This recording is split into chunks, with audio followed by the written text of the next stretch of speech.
विद्यार्थी मित्रांनो नमस्कार. MPSC बूस्टर या चॅनलवरती सर्वांचं स्वागत आहे. आपण जर चॅनलला नवीन असाल तर कृपया त्वरित सबस्क्राईब करा, जेणेकरून येणारे व्हिडिओ तुम्ही लगेच पाहू शकाल व महत्त्वपूर्ण व्हिडिओ मिस होणार नाहीत. आपलं टेलिग्राम चॅनल देखील आहे MPSC बूस्टर, त्याद्वारे देखील आपल्याला MPSCची तयारी करण्यात मदत होईल. आज आपण राज्यसेवा पूर्व परीक्षा 2019 ह्या पेपरचं previous year question paper analysis बघणार आहोत. तर याच्या आधी मी एक गोष्ट सांगतो. सध्या आपण 2019चं हे अपलोड केलेलं आहे, परंतु 2020 ते 2023 या 4 वर्षाचे जर तुम्हाला previous year question paper analysis जर करायचे असतील तर टेलिग्रामवरती आपली एक छोटीशी बॅच आहे, फक्त 300 रुपयामध्ये आहे. ती बॅच तुम्ही करू शकता. अनेकांनी ती बॅच घेतलेली आहे. त्या बॅचचं वैशिष्ट्य असं आहे की या बॅचमध्ये आपण previous year question paper analysis करत असताना अनेक गोष्टी कव्हर केल्या आहेत. आयोगाचा पेपर हॉलमध्ये सोडवायचं कसा, प्रेशर कसं हँडल करायचं, माहीत नसताना उत्तर कसं काढायचं, क्वेश्चनमध्ये आयोग काय माहिती देतं जेणेकरून उत्तर काढायला मदत होते, ऑप्शन कसे पाहायचे, अभ्यास कसा करायचा, प्रत्येक विषयाची स्ट्रॅटेजी कशी पाहिजे, करंटला नेमकं मोजकं काय करायचं, विज्ञानचं जो काय अवघड पार्ट आहे तो कसा हँडल करायचा, घटना, भूगोल, इकॉनॉमी हे मार्क्स देणारे विषय आहेत, पण तिथं कुठं चुकतो आपण परीक्षा नापास होतो म्हणजे नेमके कुठे मार्क्स जातात, कशामुळे आपण नापास होतो या गोष्टी तुम्हाला समजतील. आपल्याला काय करायला पाहिजे आपण जे आपले मार्क्स वाढतील, या सगळ्या अनेक गोष्टी याच्यामध्ये आपण अप्रोच बिल्डिंग, लॉजिक बिल्डिंग सगळं या बॅचमध्ये कव्हर केलेलं आहे. तर आता आपण बघूया 2019चा पेपर. या सेटमध्ये सुरुवातीला विज्ञान आहे. तर विज्ञानचे जे प्रश्न आहेत ते सुरुवातीला कधी सोडवायचे नाहीत. आज पण आपण विज्ञानचे प्रश्न सगळ्यात शेवटी घेणार आहोत.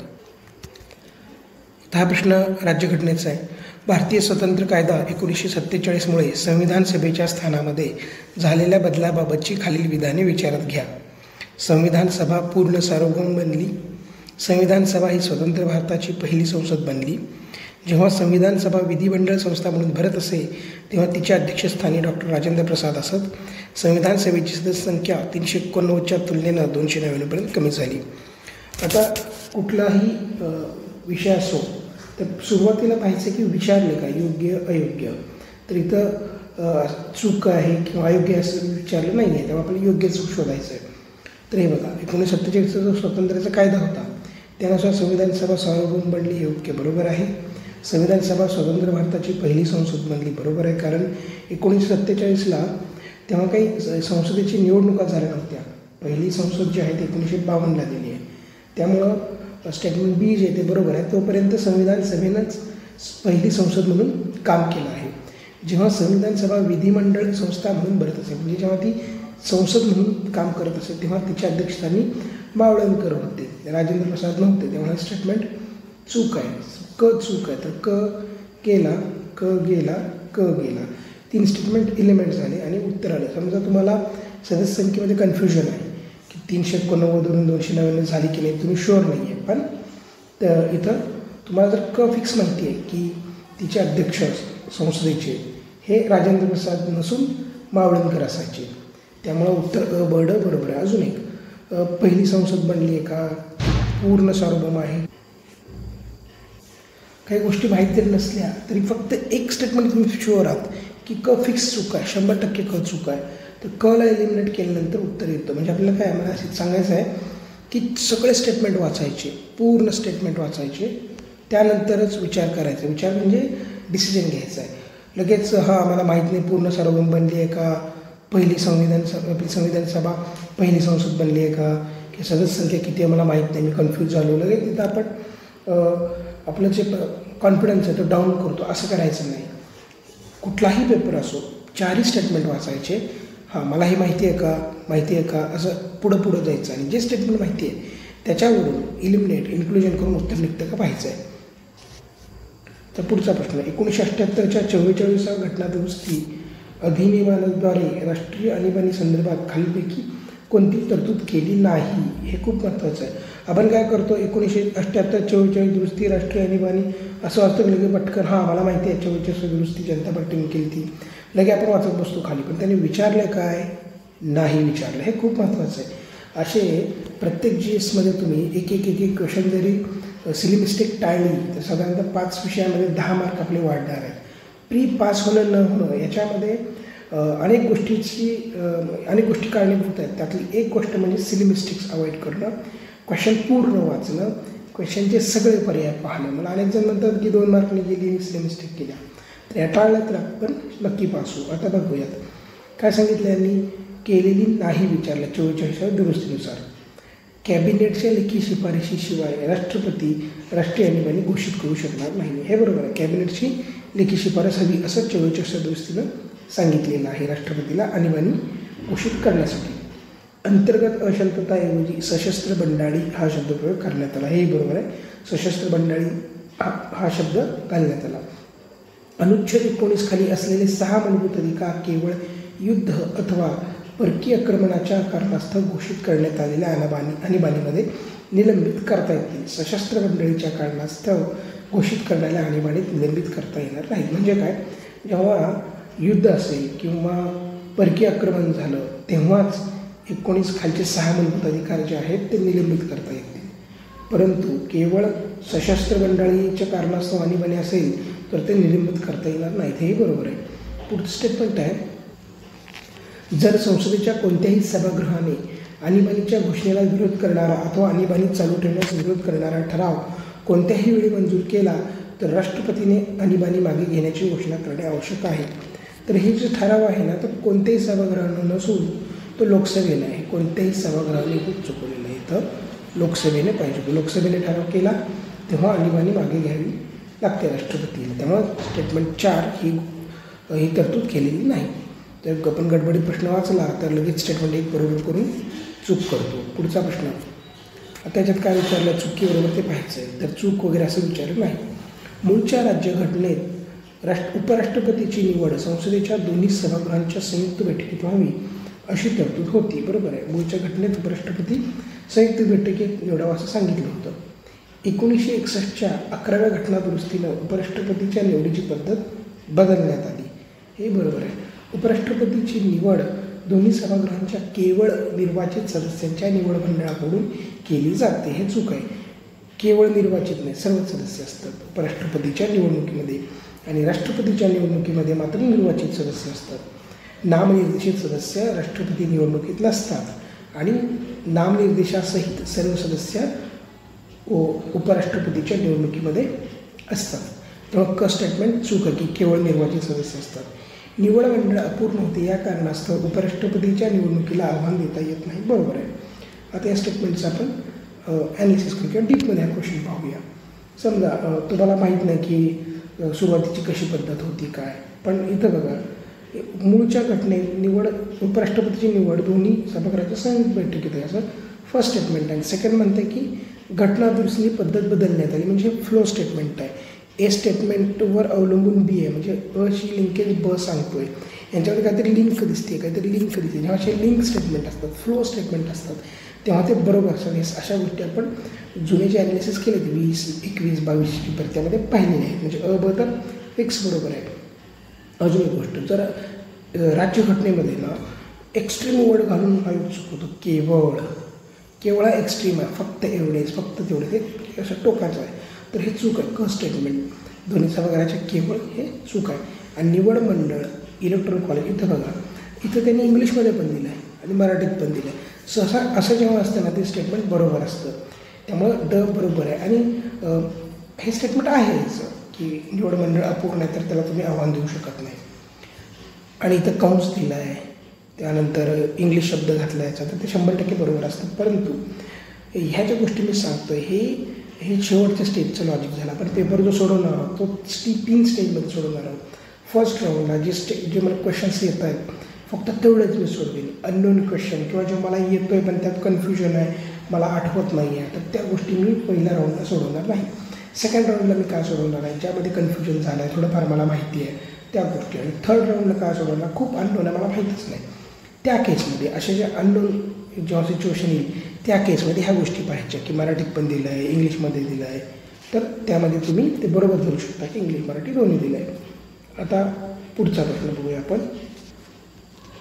महाराष्ट्राच्या राज्यपालाबाबत खालीलपैकी कोणते विधान सत्य आहे? काय विचारलं आहे, टक्के गोल करायचं फिरणं 2 तासाचा पेपर राज्यसेवेत तुम्ही करू शकता.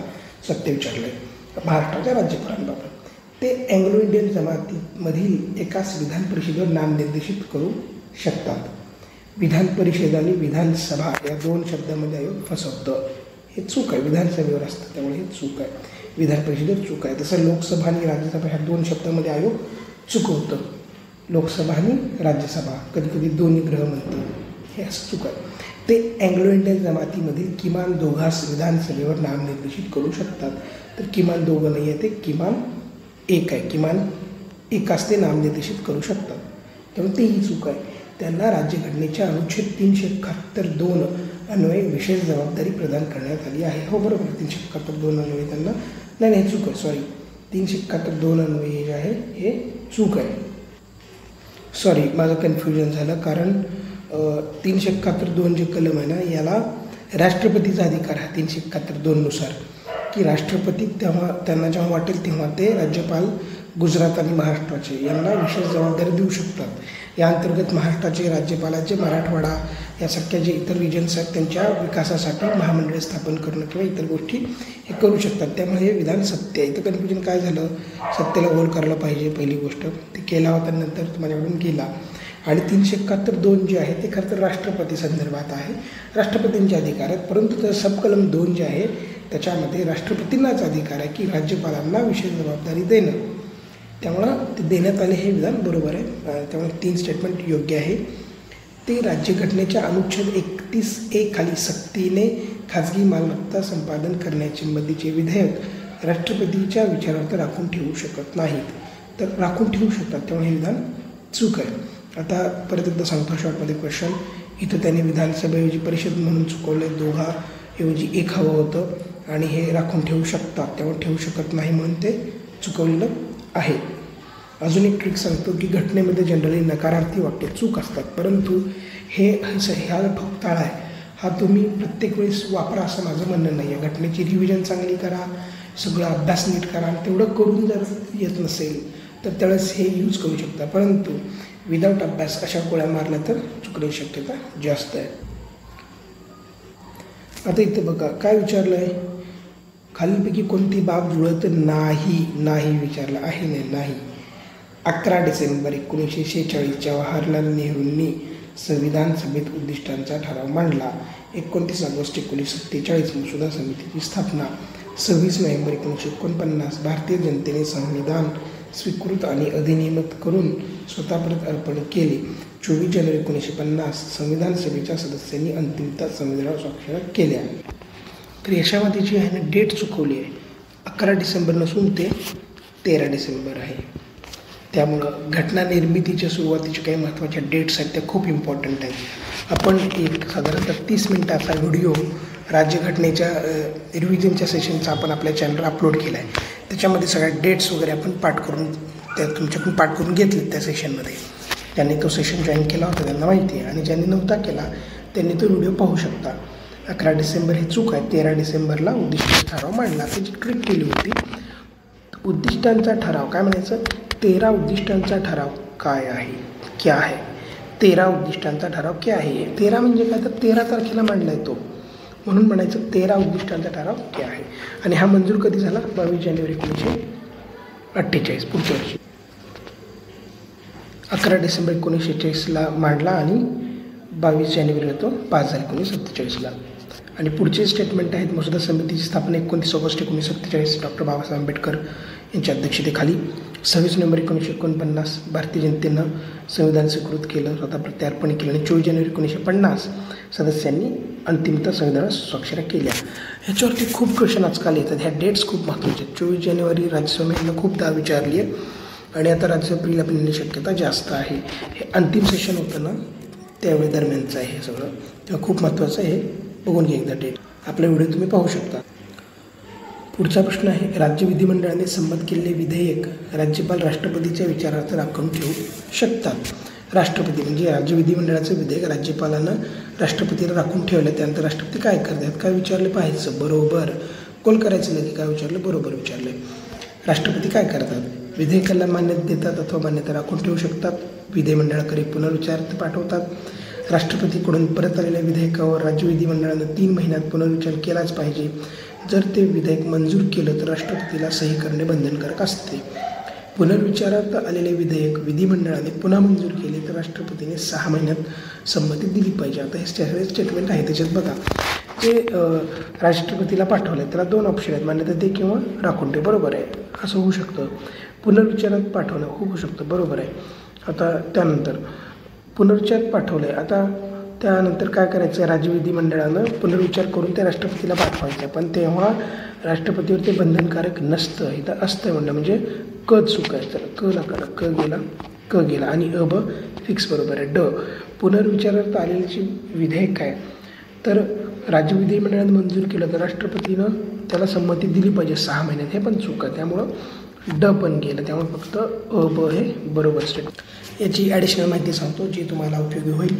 असं जे बिल जे आहे ना राखून ठेवणं वगैरे, हे कलम 200 राष्ट्रपतीचा अधिकार आहे याच्यामध्ये, तो 201 नुसार आहे की काय करायचं. राष्ट्रपतीनं बिल परत पाठवलं तर विधिमंडळ जे आहे ना 6 महिन्यामध्ये त्याला विचार करून राष्ट्रपतीला बिल परत पाठवावं लागतं. 6 महिने लक्षात घ्या, आणि राष्ट्रपतीला ते बंधनकारक नाही याच्या सही करणं वगैरे.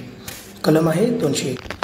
याच्यामध्ये कलम 200 जे आहे ना त्याच्यामध्ये विधिमंडळ बिल राज्यपालाकडे सहीसाठी पाठवतात 200मध्ये, आणि 201मध्ये राज्यपाल त्या राष्ट्रपतीच्या विचारार्थ राखून ठेवू शकतो.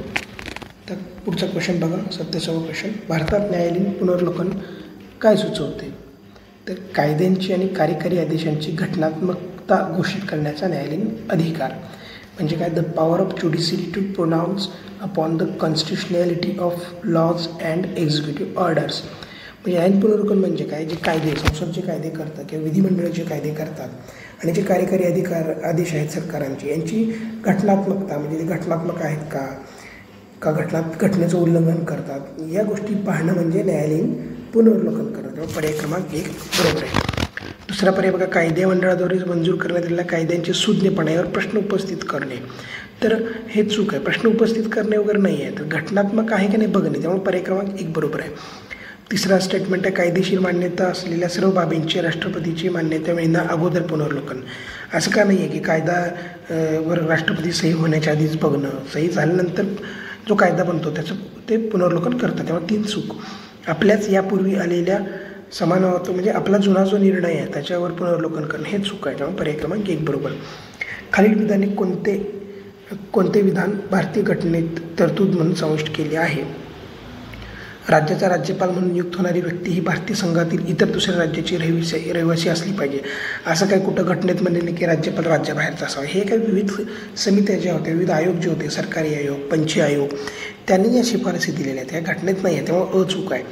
त्यामुळे अचूक आहे, समजा बघा अचूक आहे, अ गेला. आता ब, देशाच्या धर्मनिरपेक्ष वैशिष्ट्याची खात्री देण्यासाठी सर्वोच्च न्यायालयातील किमान एक न्यायाधीश मुस्लिम असला पाहिजे, असं कुठं नाही आहे घटनेत, त्यामुळे ब पण गेला. आता क बघा, कचा माहीतच नाही आहे, कचा इथं कुठं पर्याय नाही, त्यामुळे पर्याय काय वैपैकी आहे की नाही. काय संसदेच्या लोकलेखा समितीचा अध्यक्ष हा विरोधी पक्षाचा असला पाहिजे, असं पण कुठं थेट म्हणलेलं नाही आहे, त्यामुळं क पण चुका. क मला फिक्स माहीत जरी नसला तरी कवर काही अडून बसायचं कारण नाही, कारण अ ब वरनं उत्तर येतं, आणि तो विरोधी पक्षाचा अध्यक्ष असा असं संकेत आहे, तो काय असं घटनेमध्ये उल्लेख नाही, त्यामुळे क चूक आहे. नुकताच ओडिसा काही स्टेटमेंट दिले त्यातलं बरोबर विचारलेलं आहे. ओडिसा विधानसभेने विधान परिषद निर्माण करण्याचा ठराव मंजूर केला. सध्या 5 राज्यांना विधान परिषद आहे. केरळ, गुजरातमध्ये विधान परिषद निर्माण करण्यासंबंधीचे प्रस्ताव संसदेत प्रलंबित आहेत. विधान परिषदेचे 1/12 सदस्य नोंदणीकृत पदवीधरांकडून निवडले जातात. बरोबर आहे, 1/12 सदस्य नोंदणीकृत पदवीधर जे आहेत त्यांच्याकडनं निवडले जातात. 1/12 हे शिक्षक मतदारसंघातूनही असतात. आता यातलं बघा 5 ब स्टेटमेंट फिक्स चूक आहे, कारण आपल्या अभ्यासाचा भाग आहे. किती राज्यात विधान परिषद माहिती पाहिजे, ब गेला आणि ड स्टेटमेंट फिक्स बरोबर आहे, ड बरोबर आहे. आता उरला अ आणि क मध्ये काय म्हणतं, केरळ, गुजरातमध्ये विधान परिषद.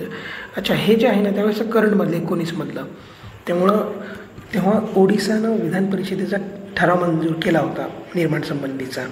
गुजरात किंवा केरळमध्ये असं काही झालं नव्हतं, त्यामुळं ते प्रलंबित आहे वगैरे असं काही नाही आहे, त्यामुळे ते चूक आहे, त्यामुळे अ आणि ड फक्त बरोबर.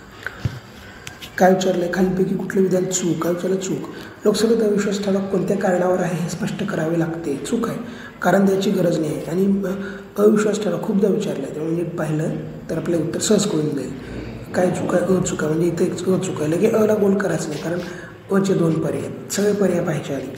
लोकसभेत अविश्वास ठराव दाखल घेण्यासंबंधीची पद्धत लोकसभेच्या नियम 198मध्ये सांगितले. बरोबर आहे की नियम 198मध्ये अविश्वास ठराव दाखल केल्यानंतर तो दाखल करण्यास मंजुरी मिळाल्यापासून 10 दिवसांच्या आत चर्चेस घेतला गेला पाहिजे. बरोबर आहे. एकदा दाखल झाल्यानंतर 10 दिवसात त्याच्यावर चर्चा असते. इटलीमध्ये सरकारला संसदेच्या दोन्ही सभागृहाच्या पाठिंब्याची गरज असते. आता इटलीचं स्टेटमेंट आपल्याला माहीत नाही, कारण इटलीच्या घटनेचा अभ्यास आपण करत नाही. त्यामुळं असे जे स्टेटमेंट आहे ते बरोबर म्हणायचे. आपण 20-21 व्हिडिओमध्ये अशा अनेक गोष्टी पाहिल्या की ज्या अननोन आहेत, आयोगाने त्या बरोबर दिलेल्या आहेत. त्यामुळे नेहमी हे बरोबरच करायचं. परंतु तुमचा अभ्यास आहे की मला माहिती आहे इटलीमध्ये काय लागतं आणि फिक्स मला माहिती आहे, तर तुम्ही त्या अभ्यासावर उत्तर द्या. पण तुम्हाला माहीत नसेल तर त्या केसमध्ये सहसा बरोबर करा. शेवटी हे तुमच्या म्हणजे पर्सनल डिसिजनवरती आहे. काय विचारलं आहे? भारतीय निर्वाचन आयोग कोणते विधान चूक विचारलं आहे. चूक लगेच चूक लागू करायचं. केवळ मुख्य निर्वाचन आयुक्तांना आपल्या कार्यकाळाची सुरक्षितता आहे, परंतु इतर निर्वाचन आयुक्तांना सुरक्षित नाही. बरोबर आहे. किंवा मुख्य निर्वाचित आयुक्तांना सुरक्षा आहे. मुख्य निर्वाचन आयुक्तांचे स्थान अथवा दर्जा सर्वोच्च न्यायालयाच्या न्यायाधीशात समान आहे. चूक आहे. सर्वोच्च न्यायाधीशाचा दर्जा जो आहे तो 9मध्ये आहे आणि मुख्य निर्वाचन आयुक्तांचं स्थान हे 9A मध्ये आहे. 9A मध्ये कोण आहे? UPSCचे अध्यक्ष, कॅग आणि मुख्य निर्वाचन आयुक्त. त्यामुळं 2 स्टेटमेंट फिक्स चूक आहे. तिसरं, मुख्य निर्वाचन आयुक्त केवळ समानातील प्रमुख आहेत. बरोबर आहे. जो 3 जणांचा आयोग बनलेला आहे इलेक्शन कमिशन, त्याच्यामध्ये ते केवळ समानातले प्रमुख आहेत. जर एखाद्या बाबतीत मुख्य निर्वाचन आयुक्त आणि इतर निर्वाचन आयुक्त यांच्यात मतभेद झाले तर त्या बाबींचा निर्णय बहुमताने घेतला जातो. हेही बरोबर आहे. आता हेच आहे ना आयुक्तांचा स्थान, दर्जा वगैरे हे पदनाम तालिकेची आपली त्यातलं आहे. त्यामुळे ते पण तुम्ही व्यवस्थित बघणं गरजेचं आहे. फर्स्ट कोण, सेकंड कोण, थर्ड कोण यासंबंधीचा एक छोटा व्हिडिओ आपण टाकणार आहोत, तो तुम्ही पाहून घ्या. भारतीय राज्यघटना आता काय विचारलं आहे? बरोबर नाही विचार. नीट व्हायचं क्वेश्चन. बरोबर नाही म्हणजे काय? चूक. तुम्ही जर असं कन्फ्यूज होत असाल बरोबर नाही म्हणजे काय, तर इंग्लिशमध्ये पाहायचं. इथं बघा काय विचारलं इथं. Not correct. नॉट करेक्ट म्हणजे करेक्ट नसणारं म्हणजे चुकीचं काय असं त्यांनी विचारलं आहे. तिथं बघा भारतीय घटना अनुच्छेद 21नुसार कोणत्याही व्यक्तीचे जीवित किंवा व्यक्तिगत स्वातंत्र्य कायद्याच्या योग्य प्रक्रियेशिवाय हिरावून घेतलं जाणार नाही. हा क्वेश्चन खूप ट्रिकी होता. काय विचारलं आहे? घटना अनुच्छेद 21नुसार म्हणजे आता 21मध्ये असं लिहिलं आहे असं त्यांचं म्हणणं आहे. कायद्याची योग्य प्रक्रिया म्हणजे ड्यू प्रोसेस आपलं हे चूक आहे. असं कुठं घटनेत नमूद नाही केलं. ते मेनका गांधी खटल्यामध्ये सुप्रीम कोर्टनं सांगितलं. त्यामुळं बरोबर नसणारं कुठलं आहे? आहे. तर आलं उत्तर. क मला माहीत नसेल तरी चालतं, पण तरी पण आपण बघायचे तिन्ही पर्याय. कलम 20नुसार एकाच व्यक्तीवर एकाच गुन्ह्यासाठी अधिक वेळा शिक्षा किंवा खटला चालणार नसतो. ते बरोबर आहे. आणि हाच क्वेश्चन 2022च्या प्रिलिम्सला आला आहे. याचा जर पुढचा टाकला की विभागीय खटल्यामध्ये काय होतं वगैरे ते असं आहे. ते विभागीय खटल्यामध्ये असते शिक्षा एकाच वेळी अधिक म्हणजे एकापेक्षा अधिक वेळा वगैरे तो खटला चालवणं, शिक्षा देणं विभागीय प्रकरणात ते होतं. कलम 14नुसार भारतीय प्रदेशात कोणत्याही व्यक्तीस कायद्यापुढे समानता अथवा कायद्यात समान संरक्षण नाकारणार नाही. बरोबर आहे. कायद्यापुढे समान संरक्षण असतं. त्यामुळं बरोबर आहे. खालील विधाने विचारात घ्या. काय विचारलं आहे? योग्य विचारलं आहे. लगे गोल करायचं. योग्य की अयोग्य? भारतीय राज्यघटनेचे अनुच्छेद 2 हे भारतीय संघराज्याचा भाग नसलेल्या भूप्रदेशाचा समावेश अथवा त्याची नवीन राज्यामध्ये स्थापण्यासंबंधीचा. बरोबर आहे. म्हणजे अनुच्छेद 2नुसार भारतीय संघराज्याचा भाग नसलेला जो भूप्रदेश आहे म्हणजे आपल्या देशाच्या बाहेरचा, त्याला घ्यायचं का नाही आपल्या देशामध्ये यासंबंधीचं ते आहे. हे सगळं डिटेल आपण घटनेचा व्हिडिओ अपलोड केला 30 मिनटं, त्यात सगळे दिलेले आहेत हे कलम पण, त्यामुळे पाहून घ्या तो व्हिडिओ. घटनेचे अनुच्छेद 3 हे अस्तित्वात असलेल्या केंद्रशासित प्रदेशासह घटक राज्यांच्या स्थापनेसंबंधी अथवा त्यातील बदलासंबंधी आहे. बरोबर आहे. कलम 3नुसार अस्तित्वात असलेले भारतामधले केंद्रशासित प्रदेश किंवा घटक राज्य यांच्या स्थापनेसंबंधी बदलासंबंधी आहे. जर कन्फ्युजन असेल इंग्लिशमध्ये आपण पाहू शकतो. भारतीय घटनेतील म्हणजे मराठीत काही तुम्हाला कन्फ्यूज होत असेल इंग्लिश पाहू शकता. घटनेतील कलम 3नुसार जे विधेयक आहे ते केवळ लोकसभेत मांडू शकतो. हे चूक आहे. लोकसभेत असणे कुठल्याही आपण सभागृहात ते मांडू शकतो आणि हे साध्या बहुमतानं मंजूर करतात. तेव्हा बरोबर चूक. इथं बघा तुम्हाला माहिती आहे की बरोबर आहे आणि चूक आहे. तुम्हाला बद्दल कन्फ्युजन आहे. एक फॉर एक्झाम्पल सांगालो, हे स्टेटमेंट तुम्हाला माहिती आहेत तिन्ही, पण काही अननोन क्वेश्चन आहे त्यात तुम्ही असं करू शकता. तुम्हाला काय माहिती चूक आहे, मग वरील सर्व गेला, चूक आहे. राहिलो कोण? म्हणजे केवळ एका स्टेटमेंटवर नाही तुम्ही उत्तर काढू शकता. हे काय सांगतो, एखादं स्टेटमेंट माहीत नाही त्याला की गोंधळून जायचं नाही. लोकन्यायालयासंबंधी क्वेश्चन आहे. काय विचारलं आहे? बरोबर नाही विचारलं आहे. हे खूप बघणं गरजेचं आहे. कायदेशीर सेवा अधिसत्ता अधिनियम लीगल सर्व्हिसेस अथॉरिटीज ॲक्ट 1987नुसार लोकन्यायालयांना वैधानिक दर्जा दिला गेला. बरोबर आहे. लोकन्यायालयात केवळ सेवेतील अथवा सेवानिवृत्त न्यायिक व्यक्तींचाच समावेश होऊ शकतो हे चूक आहे. लोकन्यायालयाने दिलेला प्रत्येक निर्णय हा अंतिम असतो, तो दोन्ही पक्षावर बंधनकारक असतो, हे बरोबर आहे. लोकन्यायालयाने दिलेला निर्णय हा दिवाणी न्यायालयाने दिलेल्या न्यायवड्या समान असतो, बरोबर आहे. याच्यामध्ये 3 स्टेटमेंट बरोबर आहे. आणि दुसरं जे स्टेटमेंट आहे की केवळ सेवेतील अथवा सेवान्यायी निवृत्त न्यायिक व्यक्तींचा समावेश होऊ शकतो, हे चूक आहे. स्टेटमेंट बी जे आहे ना, त्यात केवळ न्यायिक व्यक्ती नसतात, तर इतर लोक पण असतात, सामाजिक कार्यकर्तेसुद्धा याच्यामध्ये असतात. आणि याचं कलम 39A नुसार आहे घटनेचे लोक अदालत. पुढचा क्वेश्चन बघा. राज्य पुनर्रचना आयोग आणि कायदा याबाबत आहे तो. राज्य पुनर्रचना आयोगाची स्थापना आहे ती डिसेंबर 1953मध्ये केली होती, बरोबर आहे. आयोगाच्या प्रमुखपदी फजल अली होते आणि आयोगाच्या अन्य 2 सदस्य शिवी कामत आणि गोविंद वल्लभ पंत होते. समजा माहीत नाही मला 1953 माहीत नाही, पण बी स्टेटमेंट माहिती आहे की समजा इयरमध्ये कन्फ्यूज झालं, 53 आहे का 54 आहे का 52 आहे का, लगेच तिथं प्रेशराईज व्हायचं नाही एक्झाममध्ये. पुढचं स्टेटमेंट पाहिजे आणि ह्यात सरळ दिलं आहे गोविंद वल्लभ पंत हे नव्हते. फजल अलीच्या जे आयोग होते त्यामध्ये गोविंद वल्लभ पंत नव्हते, हृदयनाथ कुंजर वगैरे होते, गोविंद वल्लभ पंत नव्हते. आयोगाने आपला अहवाल 1954ला दिला. समजा मला माहीत नाही ते पण मला एवढं फिक्स माहिती की ब चूक आहे. ब गेला ओ आणि ड बरोबर. म्हणजे आयोगाने अहवाल कधी सादर केला, अहवाल कधी मंजूर झाला आणि तो अधिनियम कधी अस्तित्वात आला हे माहिती आहे. अस्तित्वात कधी आला? 1956ला आला आहे. 1 नोव्हेंबर 1956ला आला. आपलं द्विभाषिक महाराष्ट्र राज्य जे बनलं ते तेव्हा 1956ला बनलं, कारण त्यावेळेस तो अंमलात आलता कायदा. क ड स्टेटमेंट आपल्याला काही माहीत नाही म्हणून लगेच हा क्वेश्चन सोडून द्यायचा किंवा तिथं कन्फ्यूज व्हायचं नाही आहे. आपल्याला काय माहिती आहे? मला हे माहिती आहे की गोविंद वल्लभ पंत नव्हते, ब चूक आहे, लगेच बला काढायचं, ब गेला. ड उत्तर. डमध्ये काय 31 ऑगस्ट 1956ला हा मंजूर झाला, हे माहीत नाही आपल्याला कधी मंजूर झाला, तरी देखील हे उत्तर आपल्याला येतं. आता तारीख लक्षात ठेवा, 31 ऑगस्ट 1956ला मंजूर आहे, कारण जर आला पिवा तर यायला पाहिजे. पुढचा क्वेश्चन आहे एकतेच्या पुतळ्याबाबत स्टॅच्यू ऑफ युनिटी कुठले विधान चूक आहे? काय विचारलं बघणं गरजेचं आहे. चूक विचारलं, बरोबर नाही. 182 मीटर उंच असलेला हा पुतळा न्यूयॉर्क त्याचे जे स्टॅच्यू ऑफ लिबर्टी आहे त्याच्यापेक्षा दुप्पट उंचीचा आहे. आपल्याला माहिती का? माहीत नाही, त्यामुळे बरोबर असेल म्हणायचं. पुतळ्याची मीटरमध्ये असलेली उंची गुजरातच्या विधानसभा मतदार संख्येच्या बरोबर आहे. तिथे पण 182 सदस्य आहेत. आणि 31 ऑक्टोबर 2018 हा सरदार वल्लभभाई पटेल यांचा 125वा जन्मदिवस म्हणून साजरा केला गेला. तर हे चूक 125वा तो नव्हता, त्यामुळं स्टेटमेंट 3 चूक आहे. पुढचं क्वेश्चन आहे मानवी सांगाड्यात 5 प्रकारची हाडे असतात. वजनाला आधार देणे आणि हालचाली सुलभ करणे ही लांब हाडाची कार्य आहेत. स्नायूबंधांना दबावापासून वाचवणे सपाट हाडाचं फ्लॅट बोनचं कार्य आहे. The function of flat bone is to support tendon from stress. स्नायूबंधांना दबावापासून वाचवणे सपाट हाडांचं कार्य. समजा तुम्हाला माहीत नाही आहे किती प्रकारचे हाडे आहेत, काय त्याचं काम आहे, तर ब फिक्स बरोबर आहे, कारण हालचाली सुलभ करणे, वजनाला आधार देणे हे लांब हाडाची कार्य आहेत असेल, बरोबर आहे. मी तर या केसमध्ये ना सर्व विधाने बरोबर करतो. याच्यामध्ये हे चुकणार आहे माझं, कारण मला माहीतच नाही क काय म्हणतं आहे की म्हणजे माझा अभ्यास नाही. समजा जर सायन्सचा अभ्यास असेल तुमचा त्यावेळेस नव्हता आणि मग त्यावेळेस ऑलरेडी बुक केलं तर चुकलं होतं.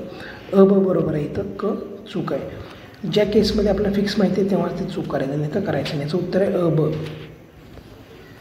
तर पुढचा क्वेश्चन आहे अनुपुरवठादार गट NSG त्यावेळेस करंटचा मुद्दा होता. सुरुवातीला याच्यामध्ये 7 सरकारे होती. 2018पर्यंत 51 होती.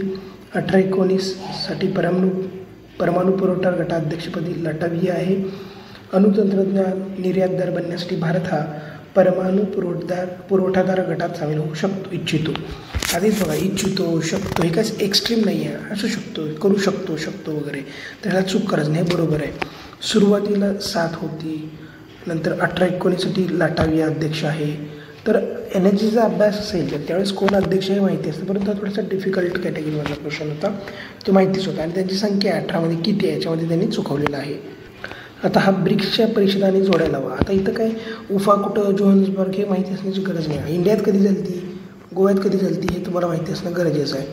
तर एक जे आहे ते इथं क बघा, कला 2016मध्ये झाली होती इंडियामध्ये. तर आता तुम्हाला माहिती नाही की इंडियात कधी झाली ती, ह्याची ट्रिक्स आहे. BRICS जे आहे ना ब्रिक्स, ती 2014पासून ह्या क्रमाने होते BRI. मग 2014ला ब्राझील, 15ला रशिया, 16ला इंडिया. मग 16ला इंडिया कुठं आहे? इथं. त्यामुळे जो उत्तर गोवा शिखर परिषद हे जोडून द्यायचं. कला एक उत्तर आलं. पुढचा क्वेश्चन बघा. भ्रष्टाचार प्रतिबंधी विधेयक 18 काय विचारलं? चूक विचारलं आहे. लाच देणे गुन्हा ठरवणारी खास तरतूद करण्यात आली आहे. एक 88 जो अधिनियम आहे त्यातल्या तरतुदी बदलण्यात बदलले असतील ना. 18चं विधेयक आहे म्हणजे 88 जुन्या बदलणार आहे. ते हे तर 100% बरोबर आहे. न्यायमूर्ती B.H. चौहानच्या अध्यक्षतेखाली 21व्या विधी आयोगाने केलेल्या शिफारसीचा समावेश करण्यात आला आहे. शिफारस समावेश करू शकतो, परंतु 21व्या विधी आयोगाने B.H. चौहान यात चुकवलेला आहे. त्यावेळेस तो करंटचा मुद्दा तो माहिती पाहिजे होता की कोण अध्यक्ष आहे, कितवा आयोग आहे. संधी सेवकांना लाच देणाऱ्या नागरिकांना दोषी ठरवल्यामुळे भ्रष्टाचार प्रतिबंधक कायद्यास युनोच्या भ्रष्टाचार विरोधी परिषद तत्त्वांची इथं बघा. सनदी सेवकांना लाच दिली नागरिकांनी तर नागरिक दोषी आहेत आणि हे युनोच्या कायद्याशी किंवा युनोच्या तत्वांशी सुसंगत आहे, चालणार आहे, बरोबर आहे. आणि इथं बघा उत्तरेचं काढतं आलं असतं. लाच देणे गुन्हा आहे इथं म्हणलं आहे, पण इथं काय म्हणलं आहे? लाच देणे दोषी म्हणजे हा पण गुन्हाच आहे. म्हणजे ए आणि 4 स्टेटमेंट सेमच आहेत. गुन्हा हे असंच म्हणतात, त्यामुळे हे फिक्स बरोबर आहे. आणि 18चा कायदा तर 88मध्ये बदल करणारच आहे तो, तेही बरोबर आहे. मग राहिलं कोण? 3ला एलिमिनेट करायचं होतं. 31 जानेवारी 2018 जगाच्या मोठ्या भागात दुर्मिळ अशी ब्ल्यू मून घटना. आता हे आयोग करंट विचारतं ना, त्या वर्षी करंटमध्ये ना एखादी ठळक घटना घडली, खूप वर्षातनं एकदा घडली, अशा गोष्टी आयोग विचारतो. तर ही ब्ल्यू मून ही दुर्मिळ घटना तेव्हा झाली होती. याच्यामध्ये काय विचारलं आहे? ब्ल्यू मून, सुपर मून आणि पूर्ण चंद्रग्रहण एकाच दिवशी आलेला दुर्मिळ असा क्षण होता. बरोबर आहे, असेल तो क्षण. आणि आला होता जेव्हा 2 पूर्ण चंद्र एकाच कॅलेंडर महिन्यात दिसतात तेव्हा दुसऱ्या चंद्राला सुपर मून म्हणतात. आणि जेव्हा पूर्ण चंद्र पृथ्वीच्या अगदी निकट असतो तिला ब्ल्यू मून म्हणतात. इथं काय केलं त्याने? हे बचं कल आणि कचं बला देऊन चुकवलं आहे. जेव्हा निकट असतो ना तर नावातच सांगतं निकट आला म्हणजे तो मोठा असणार, म्हणजे सुपर असणार आहे त्यावेळेस तो. आणि एकाच महिन्यात 2दा येतो ना पूर्ण चंद्र, त्याला ब्ल्यू मून म्हणतात. तेव्हा असं त्याने चुकवलेलं आहे. त्यामुळे फक्त बरोबर आहे. स्वच्छ सर्वेक्षण ग्रामीण पुरस्कार 2018 त्यावेळेचे पुरस्कारात प्रथम कोण, द्वितीय कोण वगैरे असं. तर इथं त्यांनी काय केलं आहे? महाराष्ट्राचा क्रम आपल्याला माहिती पाहिजे होता, महाराष्ट्राला चुकवला आहे. ब गेला कडं उत्तर. त्यावेळेस महाराष्ट्राचा जो क्रम आहे तो माहिती पाहिजे. महत्त्वाचे जे काही सर्वेक्षण आहेत का राज्याला काही मिळालेले पुरस्कार आहेत आपले ते आपल्याला माहिती पाहिजेत. टिक्का रोगाचा प्रादुर्भाव कोणत्या पिकास होतो? टिक्का भुईमुगाला होतो. खालील विधाने लक्षात घ्या. आणि काय विचारलं आहे? बरोबर विचारलं आहे. 2018पर्यंत एक म्हणजे जागतिक वारसा स्थळं आहेत त्यावरचा क्वेश्चन आहे. जागतिक वारसा स्थळं ना हे पाठ पाहिजेत आपल्याला. भारतामध्ये किती आहेत, जगात सर्वाधिक कोणामध्ये आहेत, तर त्यावेळेसचे हे फॅक्ट्स आहेत 1900. आणि त्यांनी क जे आहे ना क चुकलं. इथं पण बघा भारताचं स्टेटमेंट चुकवलं त्यांनी. म्हणजे भारत, महाराष्ट्र या संबंधीच्या गोष्टी माहिती पाहिजे. आयोगाने इथं पण कला चुकवलं आहे. तर तुम्हाला माहिती होतं भारतात किती आहेत त्यावेळेस, तर तुम्ही कला एलिमिनेट करायला पाहिजे होतं आणि उत्तर तुमचं आलं असतं. पुढचं स्टेटमेंट. भारताच्या युनोच्या मानवी हक्कासंदर्भात सर्वोच्च संस्थेवर 1 जानेवारी 2019 पासून सुरू होणाऱ्या 3 वर्षाच्या कालावधीसाठी निवड झाली. भारताची युनोची मानवी हक्क जी संदर्भातली संस्था आहे, भारताची निवड झाली ती 3 वर्षासाठी 2019 पासून. या निवडणुकीत सर्वाधिक अशी 188 मतं भारताला मिळाली. आणि भारत यापूर्वी जिनेव्हा स्थित मानवी हक्क परिषदेवर 2010, 13, 16मध्ये होता. तर हे चुकवलं त्याने. असं ह्या इयर्समध्ये नव्हता, तो वेगळे इयर्स होते. याच्यामध्ये ही मोठी घटना आहे की युनोच्या याच्यावरती निवड होणं त्यावेळेस. आणि त्यावेळेस खूप वर्तमानपत्रामध्ये चर्चेचा मुद्दा होता. त्यामुळं त्यावेळेस ही माहिती असणं अपेक्षित होतं. जगातील वेगवान सुपर संगणक कोणता? त्यावेळेस समिट अमेरिका त्यावेळेस करंटचा मुद्दा होता. आणि अमेरिकेच तेव्हा 1 क्रमांकला होता तो संगणक. पुढचा प्रश्न आहे कुठली विधान बिनचूक आहे? बिनचूक म्हणजे बरोबर. आता एक बिनचूक म्हणजे काय, चूक आहे का, बरोबर आहे, कन्फ्यूज होत असेल तर यावेळेस सरळ इंग्लिशमध्ये पाहायचं. इंग्लिशमध्ये बघा.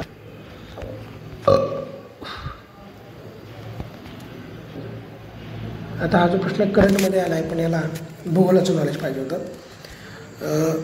भारताने म्यानमार सीमेवर असणाऱ्या मिझोराम राज्यातील झोकावतार इमिग्रेशन तपास नाका सुरू करण्यात आला आहे. म्यानमारच्या सीमेवर असणाऱ्या मिझोराम राज्यातील झोकावतार हा जुरननंतरचा दुसरा तपास नाका आहे. असे म्यानमारबरोबर भारताची 1751 लांबीची सीमा असून ती अरुणाचल प्रदेश, नागालँड, आसाम, मेघालय या राज्यांना स्पर्श करते. तर म्यानमारला ना नागालँड, मणिपूर यांना ती टच करते. आसामला वगैरे टच नाही करत. त्यामुळे ते स्टेटमेंट चूक आहे. म्हणजे भूगोलाचा प्रश्न आहे. चूक तुम्हाला फिक्स माहिती आहे. क गेला तर उरला आणि ब. हे फ्लो स्टेटमेंट आहेत. काहीतरी झोकावतार हा इमिग्रेशन तपासण्या का सुरू केला आहे आणि हा नाका याच्यानंतरचा दुसरा आहे. ह्याला संबंधित हे क्वेश्चन आहे, तर ते तसं बरोबर असतं. आता बघा, ह्यात काय विचारलं आहे? चूक विचारलं आहे, चुकीचं विचारलं आहे. बरोबर की चूक हे नीट बघायचं. भारताचे पहिले पर्यावरणपूरक जैवइंधनयुक्त विमान चेन्नई बेंगलोर दरम्यान उडाले. इथं चुकवलं होतं, ते सिटी वेगळ्या होत्या. भारताने नुकतेच आपले जैवइंधन 2018च्या धोरण जाहीर केले. हे बरोबर आहे. 2018चं जैवइंधन धोरण होतं, त्यामध्ये 20% इथेनॉलचे मिश्रण करायचं होतं. हे बरोबर आहे. आता अशी ठळक घटना आहे की बायोफ्युएलवरती विमान उडतं आपलं देशात, तर ही अशी वेगळी घटना आहे, ते लक्षात पाहिजे आपल्या. त्या पुढचा क्वेश्चन आहे बॉनेट हेड शार्क. तो काय समुद्र गवत खातो, हिंदी महासागर आणि अरबी समुद्रात आढळतो प्रामुख्यानं. म्हणजे हे दोन टोक आहेत, हिंदी महासागर इकडे आणि अरबी समुद्र वेगळा. तर त्याच्यामुळं ना ते चूक आहे किंवा बरोबर आहे. आता भारतातील कोणत्याही राज्याचे विशेष दर्जा असलेले राज्य असे वर्गीकरण करण्यासाठी कोणत्याही प्रकारची तरतूद घटनेत समाविष्ट नाही आहे.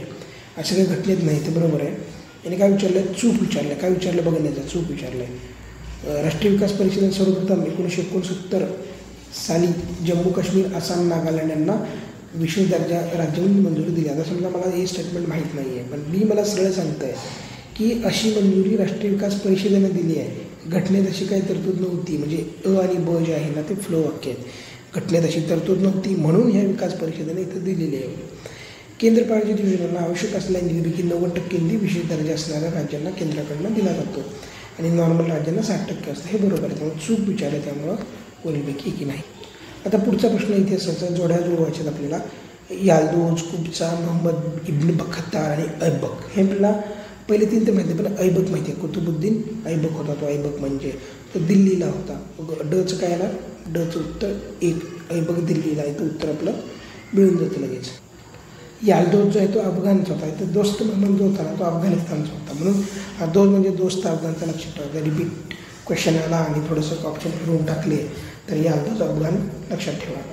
कुबाचा सिंधू आणि मोहम्मद इब्न बख्तियार काय तो बंगालचा आहे. मौर्यपूर्व काळात भारत काय म्हणून ओळखला जातो? The queen of eastern seas. आता भारताचं स्थान जे आहे ते कुठं आहे जगाच्या याच्यामध्ये नकाशात किंवा पृथ्वीवर? तर ईस्ट साईडला, ईस्टर्न. म्हणून भारत काय असेल तो? The queen of eastern seas.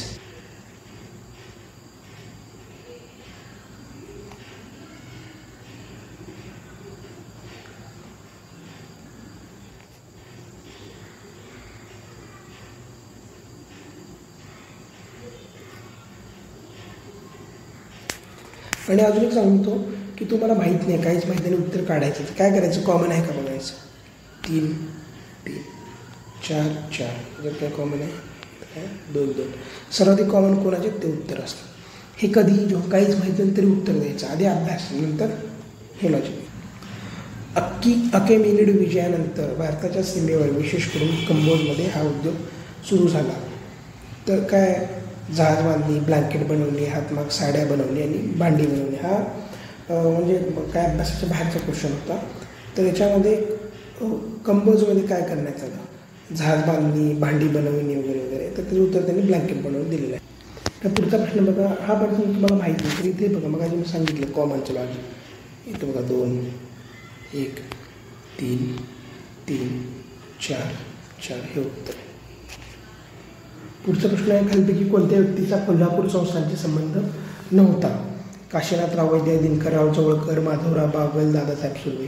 आता हे जे लोक ब्रह्मनित्य चळवळीचे आहेत आणि त्यांचा शाहू महाराजांशी संबंध होता, कोल्हापूर संबंध होता. म्हणून 2 4 तर फिक्स बरोबर आहे. दादासाहेब सुर्वेंचा पण होता, त्यामुळं काशीनाथराव वैद्य हे उत्तर आहे. आता पुढचा प्रश्न बघा. राजगोपालचारी, मदन मोहन मालवीय, विठ्ठलभाई पटेल, चित्तरंजन दास. यातलं मला काय माहिती आहे? मला माहिती आहे की विठ्ठलभाई पटेल जे होते ते अध्यक्ष होते विधिमंडळाचे. मग कोण आहे? कच एक. कच एक आलं उत्तर. असं सोडवायचं पेपर. त्याच्यामध्ये बाकीचे पण आपण बघूया. चित्तरंजन दास हे कोलकात्याचे महापौर होते. वल्लभभाई विठ्ठलभाई पटेल विधिमंडळाचे अध्यक्ष होते. आणि मदन मोहन मालवीय यांनी लाला लजपत राय स्वराज्यावर टीका केली. आणि राजगोपालचारी आहे त्यांनी स्वतःला विधायक कार्यात गुंतवून घेतले. जनरल हे असहकार चळवळीनंतर काँग्रेसमध्ये काही गट पडले, काहींनी निवडणुकाचा विधिमंडळाचा मार्ग स्वीकारला, तर काहींनी जे काही विधायक कार्य त्यात स्वतःला गुंतवलं. फेरवादी आणि नाफेरवादी असं यांना म्हटलं जातं. आता पुढचा क्वेश्चन बघा. एक वर्णन केले. एक लेखक होते, अस्पृश्याच्या वस्तीत जायचे. 1945ला आंबेडकर जयंतीच्या निमित्ताने कल्याण कार्यक्रमाचे अध्यक्ष होते. पुण्यात ते हिंदुत्ववादी. माहीत नाही पण बघा डिटेलमध्ये दिलं. श्री म उर्फ बापूसाहेब माटे हे उत्तर आहे. त्यामुळे माहीत नसला तरी सोडायचा नाही.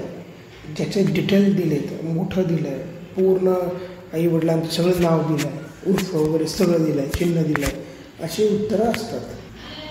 पुढचा प्रश्न आहे पंडित रामकुमार विद्यारत्न, कृष्णकुमार मित्र वगैरे हे जे संजीवनी संपादक आहेत ते कृष्णकुमार मित्र होते. बचं पर्याय क्रमांक येत होते लगे. पंडित रामकुमार विद्यारत्न जे आहेत ते कुली कहाणी लिहिलं. कृष्णकुमार मित्र यांचं जे आहे ते संजीवनी संपादक. पंडित शिवनाथ शास्त्री ब्रह्मविष्णारी होते आणि द्वारकानाथ गांगुली बंगाली ते. पुढचा प्रश्न आहे हा प्रश्न पण असं तुम्ही जर शांतपणे प्रश्न असेल तर उत्तर येणार आहे. मोगलकालीन स्थापत्यकला भारतीय शैलीची आहे. मोगलकालीन कलेवर पारशीन हिंदू दोघांचा प्रभाव आहे. मोगलकालीन स्थापत्यशैलीवर विदेशी प्रभाव आहे. या कलेवर कोणाचाच प्रभाव नाही. तर हे चूक आहे. कारण इथं वर दिलं आहे पारशीन हिंदूचा प्रभाव आहे, विदेशी प्रभाव आहे. विदेशी म्हणजे पारशीन वगैरे. त्यामुळे हे बरोबर आहे. विदेशी प्रभाव आहे, पारशीन प्रभाव आहे आणि भारतीय शैलीच्या म्हणून हिंदूंचा प्रभाव असे तिन्ही फ्लो वाक्य आहेत आणि त्यामुळे ड चूक आहे. डला काढला आपण आणि ब बरोबर केलं. पर्याय क्रमांक 3. पुढचा प्रश्न आहे कालानुक्रमानुसार लावायचे. तर पहिल्यांदा ढाक्यात मुस्लिम लीगची स्थापना साधारणतः 1906ला खुदिराम बोस यांचा देहांत करण्यात आला. 1908च्या आसपास लॉर्ड हार्डिंग्जवर बॉम्ब फेकला. आणि पुढचं आहे सर प्रफुल्लचंद्र चॅटर्जी यांच्या अध्यक्षतेखाली लाहोर येथे हिंदू परिषद भरवली. हार्डिंग्जवर बॉम्ब 1911 चंद्रभागा फेकला होता. आणि ड आधी येते मग ब ड क याचं उत्तर पर्याय क्रमांक 3. खालीलपैकी कोणत्या स्त्रिया ऋग्वेद काळाशी संबंधित होत्या? विश्ववारा, आपला, लोपमुद्रा आणि भूषा सर्व होत्या. माहीत नाही आहे त्या केसमध्ये सुद्धा सर्वच आपण उत्तर लिहिणार आहोत. वरीलपैकी सर्व. कोणत्या प्रकाराने भारताची भांडवली संपत्ती ब्रिटनला नेत? ब्रिटिश लष्करी अधिकारी, नागरी अधिकाऱ्यांचे पगार, भांडवलदारांचा नफा, हिंदी सरकारचा झालेला खर्च ब्रिटनमध्ये आणि हिंदी सरकारने घेतलेल्या कर्जावरील व्याज. तर सगळे बरोबर आहे. या सगळ्यानुसार आपला पैसा ब्रिटनमध्ये जात होता. विजोडीची व्यक्ती ओळखा. शंकरराव देव, गंगाधर देशपांडे, पुंडलिकची कातकडे, भास्कर विष्णू काळे. अशा केसमध्ये ना जी व्यक्ती आपल्याला माहिती आहे की जी व्यक्ती दिल्यापर्यंत खूप मोठी व्यक्ती आहे तर ती व्यक्ती बरोबर करायची. तर शंकरराव देव आपण अनेकदा वाचतो महाराष्ट्राच्या संदर्भात, तर ती माहिती आहे. बाकीचे एवढं काही फारसे आपल्या वाचनात नाही आहे. तर उत्तर ते. यांच्या सेनापतींनी गंगेपर्यंत प्रदेश जिंकला आणि त्यांच्या आरमार प्रमुखांनी समुद्रापलीकडे प्रदेशावर सिलोन, निकोबार बेटं यांच्या भागावर अधिपत्य मिळवले. तर ते कोण होते? तर राजेंद्र चोळ. राजेंद्र चोळांनी त्यांच्या सेनापतींनी तो प्रदेश जिंकला होता. तुम्ही आपला व्हिडिओ आहे तो प्राचीन इतिहासाचा तो पूर्ण पहा, तुम्हाला हे उत्तर येऊन जातील. सूर्यकुल उत्पत्ती आणि संशोधक. तेजोमेघ, उल्का उत्पत्ती, ग्रहकण, भरती. आता याच्यामध्ये याचा पण एक छोटा पण व्हिडिओ बनवला, 1 मिनिटाचा व्हिडिओ आहे. आणि आयोगाने हा जो टॉपिक आहे याचे क्वेश्चन खूप रिपीट झालेत. आता हा जो हे जे आहे लॅपलास आणि तेजोमेघ हा 2022ला रिपीट झाला आणि फक्त एवढं जरी जोडलं ते उत्तर येत आहे. बाकीचे 3 नवीन संशोधक आहेत परंतु फक्त मला लॅपलासचं तेजोमेघ माहिती आहे, उत्तर आलं. तेव्हा जुने क्वेश्चन्स करणं, जुने पेपर बघणं, त्याचं ॲनालिसिस बघणं खूप महत्त्वाचं. आपल्या चॅनलवर 3-4 व्हिडिओ आहेत जुन्या क्वेश्चन ॲनालिसिसचे, तुम्ही जरूर बघा. केवळ माझेच बघा असं म्हणत नाही. जर तुम्हाला स्वतः पाहायचे आहेत किंवा इतर कोणाचे पाहायचे आहेत तुम्ही पाहू शकता, परंतु जुने क्वेश्चन तुम्ही बघणं खूप गरजेचं आहे. तर शेवटचे जे 8-10 दिवस उरले त्याच्यामध्ये सुद्धा आपण फक्त GSचा अभ्यास करत बसतो, पेपर पाहत नाही. आणि जे मुलं हे करतात त्यांचे प्रीचे चान्सेस कमी होतात आणि जी मुलं क्वेश्चन पेपरवर खूप भर देतात ती मुलंच पास होतात. त्यामुळं प्रश्न बघा. तेजोमेघ लॅपलासची ट्रिक काय आहे? एखादं तेज असणाऱ्या गोष्टीकडे आपण पाहिलं तर त्याच्याने आपले डोळे आपले खूप दिसतात आणि आपण काय करतो कुठंतरी लपायला बघतो, ते दूर व्हायला बघतो. त्यामुळं तेजोमेघ लॅपलास अशी ही ट्रिक आहे ती तुम्ही लक्षात ठेवा. उल्का उत्पत्ती परिकल्पना लॉकियार. आता पुढचं आहे उल्का उत्पत्ती परिकल्पना, तर त्याचं आहे लॉकियार. मेटोरेट म्हणतात इंग्लिशमध्ये त्याचं आहे लॉकियार. नंतर ग्रहकण परिकल्पना प्लॅन्टेसिमल जे आहे त्याचे कोण आहेत तर त्याचे आहेत मुल्टन. हे कसं केलं आहे प्लॅनेटेसिमल प्लॅनेटवरती मुलतानी माती असं मी पाठ केलं आहे. मुलतानी म्हणजे मुलटण असं कारण हे खूप रिपीट पडतात आणि ते पाठच पाहिजेत आणि असं पाठ होत नाही तर ट्रिकली पाठ करायचे. इंग्लिशमध्ये बघा प्लॅनेट इथे दिसतं, प्लॅन्टेस्मियल इथं आहे प्लॅन्टेस्मियल, म्हणून प्लॅनेटला काय मुलतानी माती मोल्टन असं केलं ते. भरती परिकल्पना जेम्स जीन्स, हे कसं लक्षात ठेवलं, जेम्स गोळीची ॲड असते बघा, अशी एकदम ढिगाने ती गोळ्या येतात, तर भरती ती त्या गोळ्यांची भरती परिकल्पना जेम्स जीन. आणि असंच लक्षात ठेवा जेम्स जीन पण खूप वेळा आलेला आहे.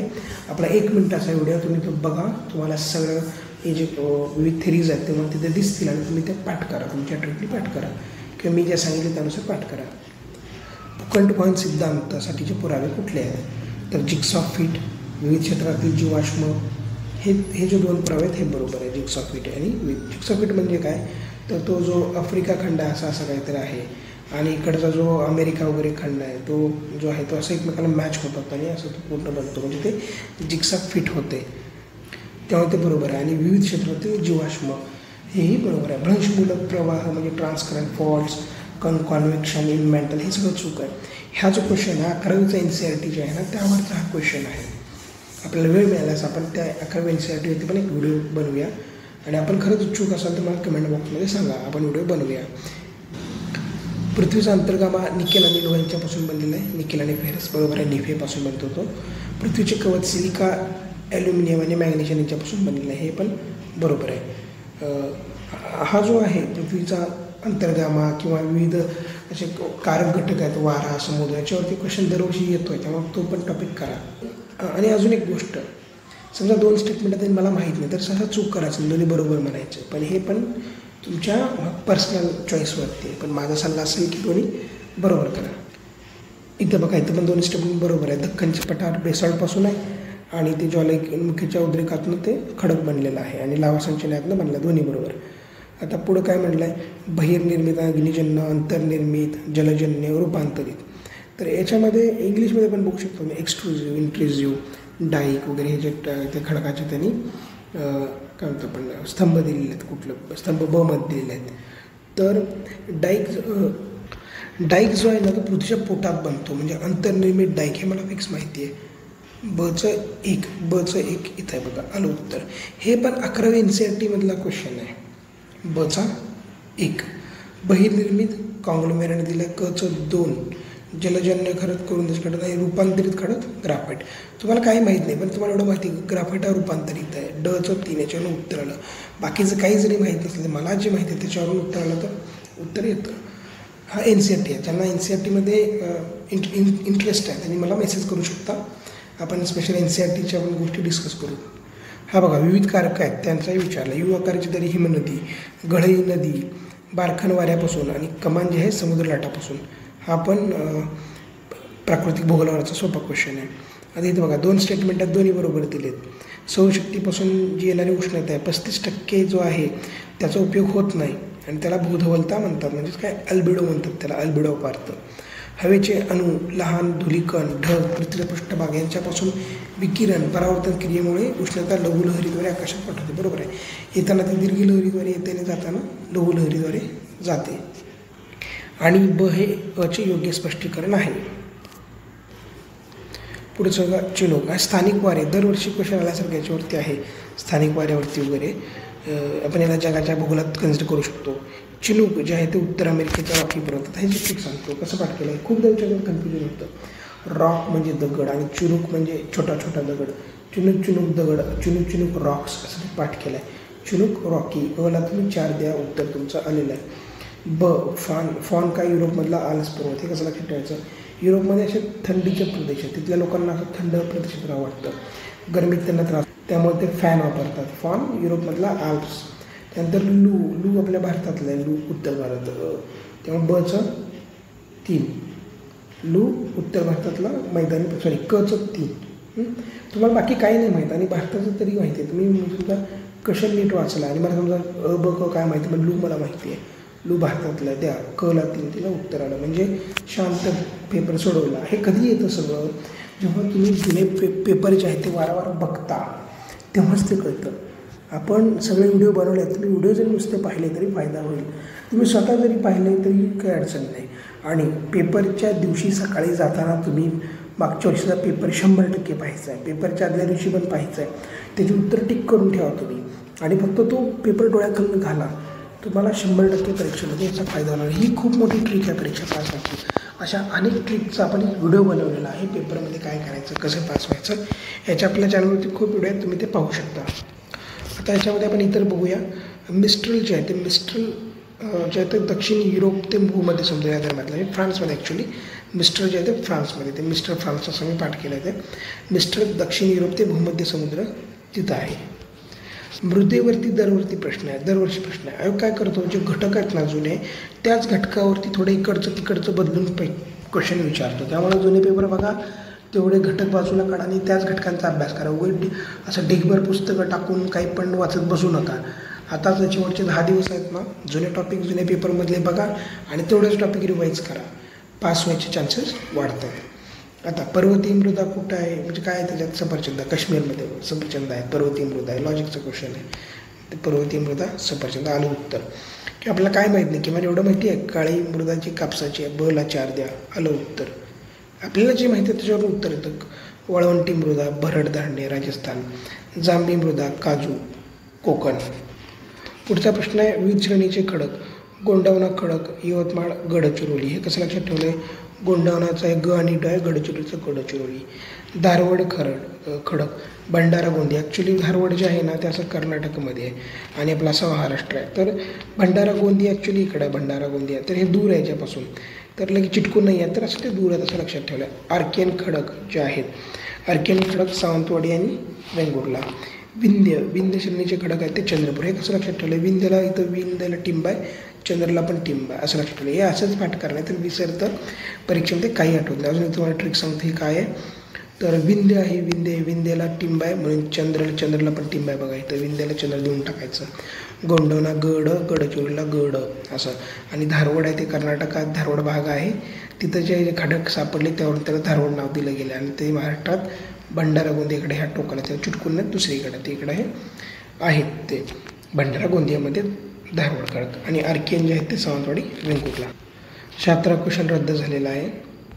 नदीकाठची शहर आणि त्यांच्या जोड्या. पांजरा नदी धुळे, त्यानंतर धाम पवनार धाम असं लक्षात ठेवलं आहे. आणि प्रवरा जे आहे ते संगमनेर, अहमदनगरच्या तिकडं प्रवरा संगमनेर. आणि डला 2 तापी भुसावळ. आता हा जो नदी आहे ना, हा पण वारंवार विचारणारा टॉपिक आहे. हे प्रवरेवरती स्टेटमेंट 2022च्या पेपरमध्ये दिसतं आपल्याला. बेसिक जरी आपण करून गेलो तर आपल्याला कन्फ्युजन तिथं कमी होतं आणि त्या कॉन्फिडन्सवर आपण काही अननोन स्टेटमेंट आहेत ते पण बरोबर आणू शकतो. नदीचं टॉपिक आहे ना, दरवर्षी क्वेश्चन आहे दरवर्षी नदीवरती प्रश्न आहेत. भारतातल्या नद्या, महाराष्ट्राच्या नद्या, याच्यावरती आपण फक्त मला वाटतं 28 मिनिटाचा टॉपिक बनवला आहे. खूप स्टँडर्ड सोर्समधनं बनवलेला, तो तुम्ही जरूर पहा. भारताच्या नद्या जो आहेत ना, त्या NCERTचं वाक्य असं उचलून आयोगानं 2022मध्ये प्रश्न विचारला आहे. सिंधू नदीच्या नदी प्रणालीवरती आपण NCERTचा इंग्लिशमध्ये जे काही डेटा आहे तो आपण मराठीमध्ये तो व्हिडिओ एक्सप्लेन केला आहे. आणि त्याच्यामध्ये भारताच्या नद्या, महाराष्ट्राच्या नद्या, तुमचा नदी पूर्ण त्यात घेतलेला आहे. त्याचबरोबर इतर स्टँडर्ड सोर्समधून सुद्धा आपण केवळ फॅक्च्युअल डेटा त्यात सांगितला आहे. शेवटचे 10-15 मिनटं केवळ फॅक्च्युअल असे तुमच्याकडून पाठ करून घेतल्यासारखं केलेलं आहे. नदीचा व्हिडिओ तुम्ही जरूर बघा. पुढचं स्टेटमेंट आहे पर्वतीय आणि डोंगराळ प्रदेशात हवाई वाहतूक हेच सर्वांसाठी उपयुक्त साधन आहे. पर्वतीय प्रदेशात रस्ते, रेल्वे मार्ग तयार करणे अतिशय कठीण व खर्चिक. याच्यामध्ये जनरल आहे हा, हवाई वाहतूक सर्वांसाठी उपयुक्त आहे, हेच सर्वांसाठी. गरीब लोक कसं जातील हवाई वाहतूक येईल, पण ते चूक आहे. पुढचं स्टेटमेंट आहे निर्वनीकरणामुळे हवेतील कार्बन डायऑक्साईडचे प्रमाण वाढते आणि वने जेव्हा प्रकाशन संश्लेषण क्रियेने स्वतःचे अन्न तयार करतात ते मोठ्या प्रमाणात कार्बन डायऑक्साईड वापरतात. हे फ्लो स्टेटमेंट एकमेकावर अवलंबून आहेत. म्हणजे निर्वनीकरणामुळं कार्बन डायऑक्साईड जातो, म्हणजे वने संपली तर तो कोण घेणार कार्बन डायऑक्साईड हवेतला, तिथंच राहणार आहे. आणि खाली सांगितलं की झाडं जे आहेत ते प्रकाश संश्लेषणात CO2 वापरतात, एकमेकाशी डिपेंडंट आहेत आणि हे दोन्ही सत्य आहे. आणि हे त्याचं स्पष्टीकरण आहे. आता सिम्पल क्वेश्चन आहे की हे वारं कुठलं ते विचारलं, तर हे ईशान्य बाजूने येतं म्हणून ते ईशान्य मान्सून वारं आहे. हरित ग्रहवायूच्या परिणामासंदर्भातली विधान त्यांनी दिली आहे. 1970पर्यंत 100 वर्षात 1 डिग्रीनं तापमान वाढत होतं, 20 वर्षात 100 वर्षात 10 डिग्रीनं तापमान वाढलं आहे. हे किती एक्स्ट्रीम आहे. गेल्या 20 वर्षात म्हणजे 2019चा पेपर आहे, तर 1999 20 वर्षात आपल्या पृथ्वीचे दर 100 वर्षात 10 डिग्रीने तापमान आहे. 10 डिग्रीनं कसं वाढेल? 1.5 डिग्रीनं तापमान वाढणार आहे, तरी पण आपण IPCC किंवा UNFCCद्वारे चिंता व्यक्त केली जाते आहे. एवढ्या तीव्र उष्णतेच्या लाटा येतात, केवळ 1.5 डिग्रीनं वाढ होणार आहे याच्यात. 10 डिग्री खूप एक्स्ट्रीम आहे. बला काढायचं, ब गेला, उरला 2 पर्याय उरले. केवढं तर फिक्स बरोबर आहे. आणि साधारण 1 डिग्री वाढला असेल 100 वर्षात, हे नॉर्मल आहे, त्यामुळे ते पण बरोबर आहे. कळलं बरोबर आहे. आणि जगाच्या निरनिराळ्या भागातली हिमनद्या मागे सरकत आहेत, बरोबर सरकत आहेत. 11वीच्या NCERT आहे. एल निनोची वारंवारता परिणामाची तीव्रता वाढत आहे, बरोबर. एल निनो पण वारंवार येत आहे. सध्या पण आता एल निनोची चर्चा सुरू आहे. आणि याच्यामध्ये जे जनरल स्टेटमेंट आहेत मला माहीत नाही ते बरोबर आहे. तर आता जनरल स्टेटमेंट आहे. कचरा डेपो काय करतो आपण? कचरा डेपोत कचरा टाकतो आणि बुलडोझरने दाबतो. भस्म करणे म्हणजे काय? त्याला जळतो, हे बघा जळतो. त्यानंतर ढवळणे म्हणजे काय? असं पसरवतो त्याला ढवळून. आणि पॅरोलिसिस म्हणजे काय? तर ऑक्सिजन विहिरीत जळणं, असं काहीतरी वेगळं टर्म दिसते पॅरोलिसिस वगैरे. ते मग ते ऑक्सिजन वगैरे त्यात वरडे येणार. सूक्ष्म तुषारांचा हवामानावरील परिणाम जे एरोसॉल्स आहेत. सूर्यप्रकाशाचं थेट अवकाशात परावर्तन ढगांना प्रकार परावर्तक बनवतात. सूक्ष्म तुषार हवामान प्रणालीवर थंड परिणाम करतात. आणि मानवनिर्मित सूक्ष्म तुषारामुळं तापमान वाढीस काही प्रमाणात आळा होते. सगळे फ्लो स्टेटमेंट आहेत बघा. हे काय? सूक्ष्म तुषार जे आहेत ते सूर्यप्रकाश यूज देत नाहीत, परावर्तन करतात, वर ढकलतात, ढगांना परावर्तक बनवतात. त्यामुळं कसं थंड वातावरण बनतं आणि तापमानास आळा घालतं किंवा ऑल अबाव. भारतीय लोकांचे आरोग्य खालवण्यास कोणता महत्त्वाचा घटक कारणीभूत आहे? हवा प्रदूषण, जलप्रदूषण. आयोगानं उत्तर जलप्रदूषण दिलं. कारण सर्वाधिक रोग जे ते पाण्यातून होतात. 1992 रिओ दी जानेरो जैवविविधतेसंबंधीचा करार कोणत्या तारखेला अंमलात आला? तर ही जी महत्त्वाचे करार आहेत पर्यावरणाचे 5 क्वेश्चन येतात. जे महत्त्वाचे करार आहेत बेसल करारावरती 2022ला क्वेश्चन आहे. तर हे पाठ पाहिजे. 1992चा रिओ दी जानेरो जो आहे तो 29 डिसेंबर 1993 रोजी अंमलात आलेला आहे. आता मला समजा माहीत नाही कधी आला, पण कॉमन बघायच्या गोष्टी 1993 त्याचं उत्तर त्यांनी हे दिलं. 2018 अर्थशास्त्राचे नोबेल पारितोषिक कोणाला मिळाले की ज्यांनी शाश्वत व दीर्घकालीन आर्थिक विकासात योगदान देणारं लिखाण केलं आहे? तर तेव्हाचा करंटचा मुद्दा आहे विल्यम नॉर्थस आणि पॉल रोमर. आपण करंटच्या पुरस्कारावरती पण एक व्हिडिओ बनवलेला आहे. 25 पुरस्कार जे आहेत वर्षभरातले खूप महत्त्वाचे पुरस्कार जेव्हा आयोगाने वारंवार क्वेश्चन विचारले, तो व्हिडिओ आहे, आपण तो पाहू शकता. फक्त 20 मिनिटाचा व्हिडिओ आहे हा. जो गरिबीवरचा क्वेश्चन आहे तो रद्द झाला. गरिबीवरती पण दरवर्षी क्वेश्चन आहेत. गरिबीवरचा पण एक छोटासा व्हिडिओ आहे, तो तुम्ही पाहून घेऊ शकता. घाऊक किंमत निर्देशांक WPI कोणत्या वस्तूंच्या किमतीचा विचार केला जातो? WPIमध्ये प्राथमिक वस्तू, इंधन आणि उत्पादित वस्तू या सर्वांचा विचार केला जातो. याच्यामध्ये सर्वाधिक भर उत्पादित वस्तूंवरती असतो. वरीपैकी सर्व बरोबर आहे. PD ओझा कोणता निकष विचारात घेतला होता? निकष जो आहे ते बघा, मिळणारे उत्पन्न आणि उपभोग खर्च. तर दोन्हीपैकी एकच निकष असणार आहे.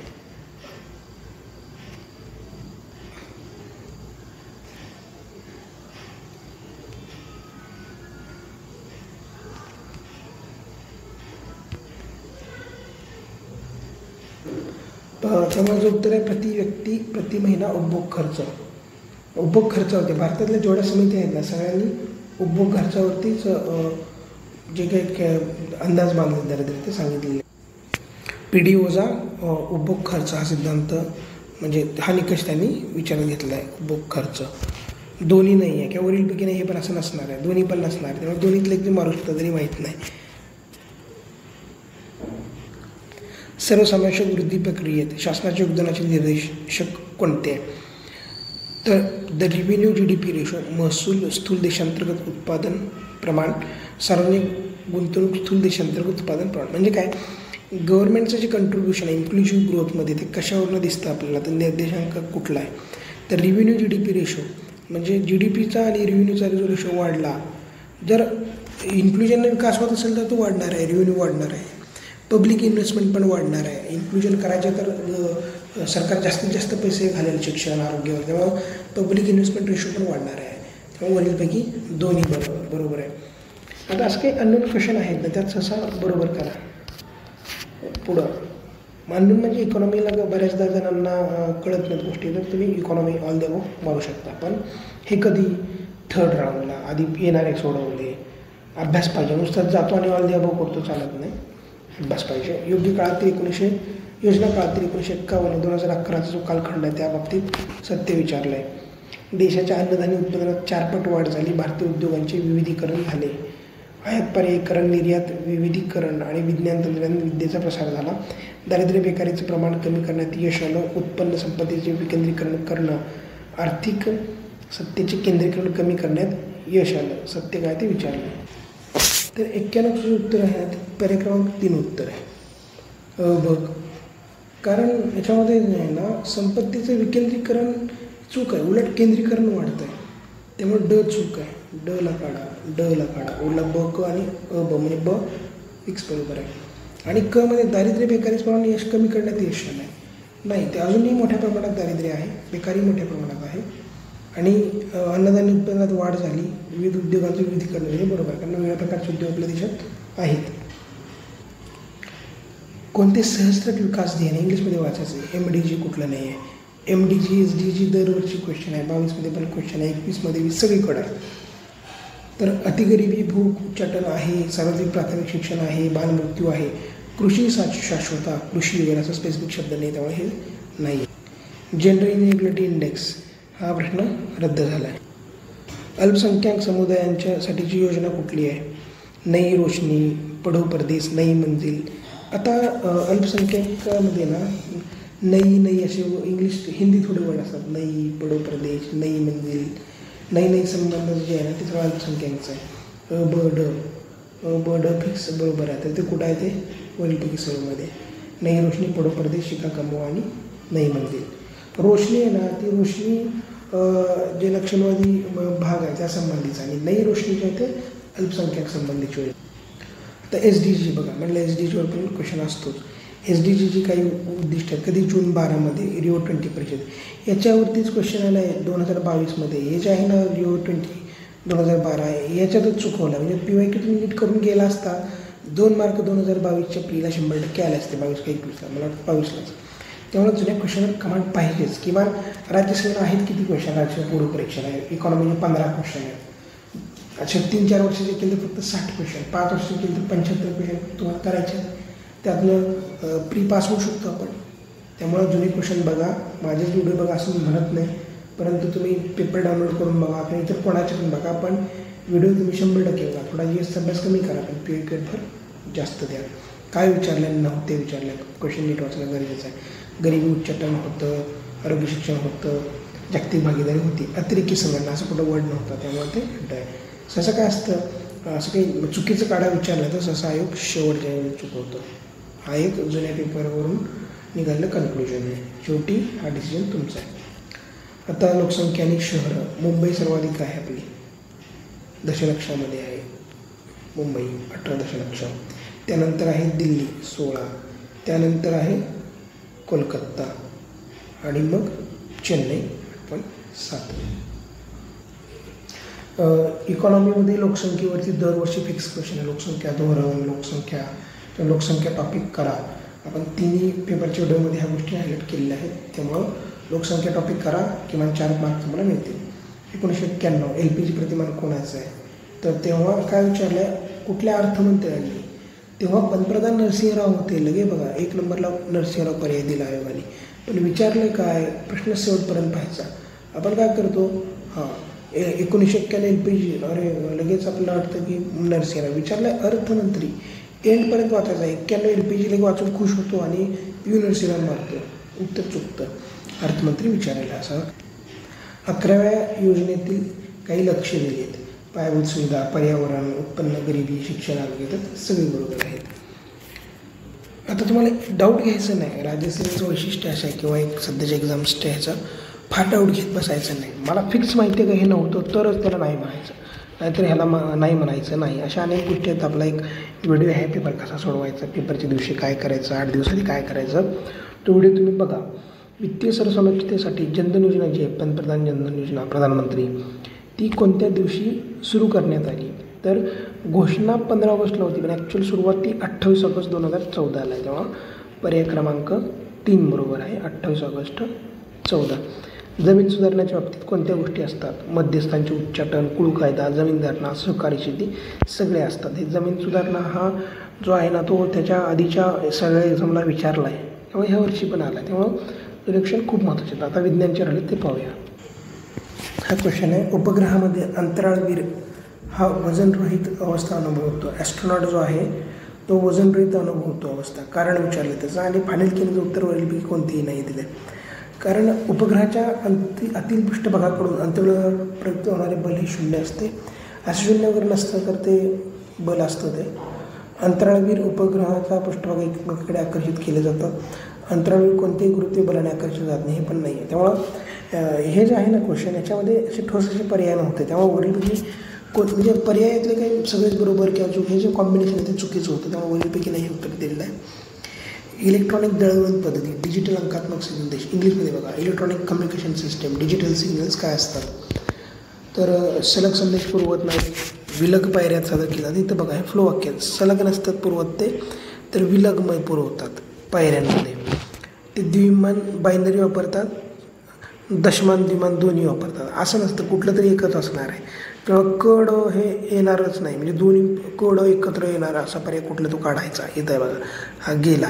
अ ब फिक्स बरोबर आहे, अ ब इथं आहे, अ ब इथं आहे, हा पण पर्याय गेला. मग उरला कोण आहे, बायनरी नाही तर तो दशमान आणि द्विमान असं हे पण बाजूला काढलं, म्हणजे हे बायनरी तर असणार आहे किमान, म्हणजे क बरोबर आहे, अ ब क. हा जो आहे ना आपल्या 10वीच्या सायन्समधला क्वेश्चन आहे, कम्युनिकेशन सिस्टीममधला. आपण सायन्सचं लेक्चर टाकणार आहोत. सायन्स तर तुम्ही त्याच्यामध्ये बघू शकता काय आहे ते. सायन्ससाठी पण बॅच घेण्याचं चालू आहे. अनेक लोक मला व्हॉट्सअपवर मेसेज करतात, त्यासंबंधीची मी एक पोस्ट आपण केली आहे चॅनलवरती.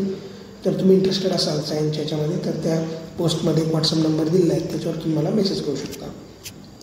अणुकेंद्रकाभोवती दुसऱ्या भ्रमणकक्षेत भ्रमण करणारे इलेक्ट्रॉनची काहीतरी ऊर्जा वगैरे दिली आहे. ती कक्षेतली ऊर्जा विचारली. आता याचं फॉर्म्युला समजा मला माहीत नाही, येत नाही, तर विज्ञानला काय करायचं, जे अननोन क्वेश्चन आहेत माहीत नाहीत त्याला सोडून द्यायचे नाही. कॉमन काय दिले का, वेगळं काय दिले का बघायचे. बघायचं कॉमन आहे, 1.51 कॉमन आहे आणि हे ई व्ही तिन्ही पर्याय ई व्ही आहे, तर हे ई व्ही हे उत्तर आहे. प्रकाशीय तंतू म्हणजे ऑप्टिकल फायबर, त्याचं प्रिन्सिपल विचार.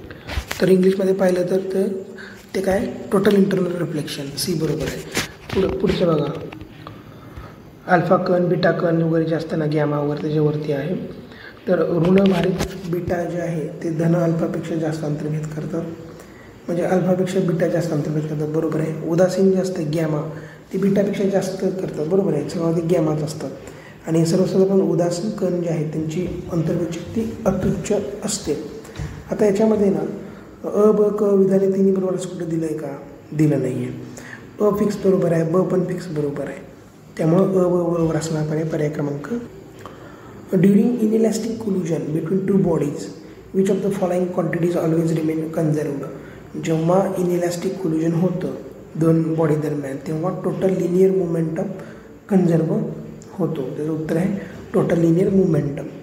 याचं हे पण 10वीच्या याच्यातलं आहे, हे पण तुम्ही पाहू शकता नंतर. कोणत्या जनुकीय रूपांतरित पिकामध्ये जनुकीय अभियांत्रिकी तंत्रानं अजीवनसत्व, ए जीवनसत्व कशात असतं, गोल्डन राईस आपण करंटमध्ये अनेकदा बघितलं आहे.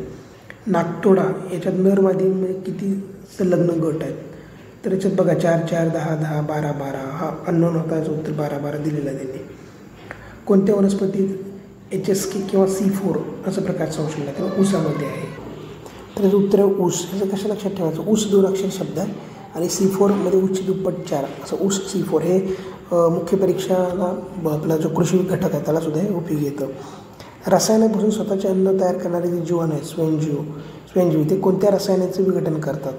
आता हे रसायनापासून बनवतात, तर रसायनं कशी असतात, केमिकल ते इनऑर्गॅनिक आहेत. त्यामुळे इथं बघा, इथं सगळं दिलं रसायने, तर केमिकल ते केमिकल कसं असतं, इनऑर्गॅनिक असतं ना, रसायनापासून बनवतात, म्हणजे कसले असतील ते, कशाचं विघटन करणार नाहीत, असेंद्रिय द्रव्यांचं. त्यामुळे हे तर 2 आहे.